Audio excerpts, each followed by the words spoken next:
ಇನ್ನು ದೆಹಲಿನಲ್ಲಿ ರೈತರ ಹೋರಾಟ ಯಾಕೋ ನಿಲ್ಲುವಂಥ ಲಕ್ಷಣಗಳು ಕಾಣ್ತಾ ಇಲ್ಲ. ಏನೇ ಕೇಂದ್ರ ಹರಸಾಹಸ ಮಾಡಿದರೂ ಕೂಡ ರೈತರು ಇನ್ನೂ ಒಂದು ಹೆಜ್ಜೆ ಮುಂದಕ್ಕೆ ಇಡ್ತಾನೇ ಇದ್ದಾರೆ. ಅವ್ರನ್ನ ತಡೆಯಲಿಕ್ಕೂ ಕೂಡ ಪ್ರಯತ್ನಗಳಾಗ್ತಾನೇ ಇವೆ. ಇನ್ನು ಕೇಂದ್ರದ ಸಚಿವರು ಮಧ್ಯಸ್ಥಿಕೆ ವಹಿಸಿದರೂ ಕೂಡ ಯಾಕೋ ರೈತರಿಗೆ ಸಮಾಧಾನ ಆಗಿಲ್ಲ.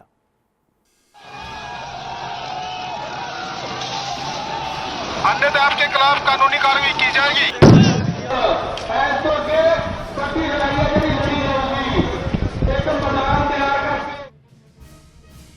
ಮೂರನೇ ದಿನವೂ ಜಗ್ಗದೆ ಬಗ್ಗದೆ ಹೋರಾಟ ಮುಂದುವರೆಸಿದ ರೈತರು.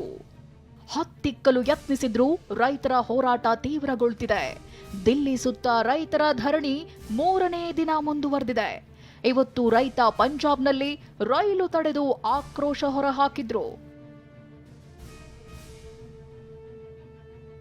ಇವತ್ತು ಕೂಡ ರೈತರ ಮೇಲೆ ಅಶ್ರುವಾಯು ಪ್ರಯೋಗ ಮಾಡಲಾಗಿದೆ.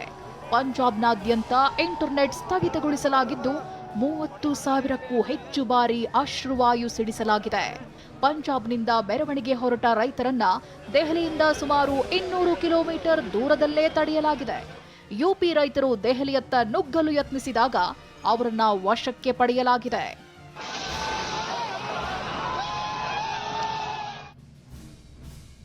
ರೈತರ ಮನವೊಲಿಕೆಗೆ ಕೇಂದ್ರ ಸರ್ಕಾರ ಸರ್ಕಸ್. ರೈತರನ್ನ ಮನವೊಲಿಸೋದಕ್ಕೆ ಕೇಂದ್ರ ಸರ್ಕಾರ ಹಲವು ಬಾರಿ ಮಾತುಕತೆ ನಡೆಸಿದೆ. ಆದರೆ ಯಾವುದೂ ಫಲಪ್ರದವಾಗಿಲ್ಲ. ಕೇಂದ್ರದ 3 ಸಚಿವರ ತಂಡ ಇವತ್ತು ಸಂಜೆ ರೈತ ಮುಖಂಡರ ಜೊತೆ 3ನೇ ಸುತ್ತಿನ ಸಭೆ ನಡೆಸಿ ಧರಣಿ ಕೈಬಿಡಲು ಮನವೊಲಿಸಲೆತ್ನಿಸಿದೆ.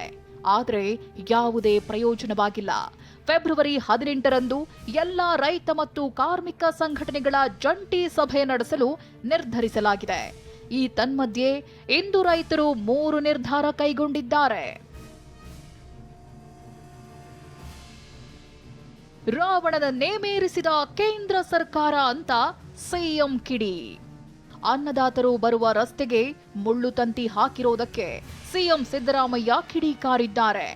ರಾವಣನನ್ನೇ ಮೀರಿಸಿದ ಕೇಂದ್ರ ಸರ್ಕಾರ ಅಂತ ಟ್ವೀಟ್ ಮಾಡಿದ್ದಾರೆ.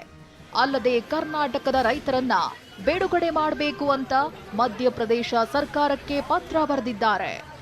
Bureau report, TV9.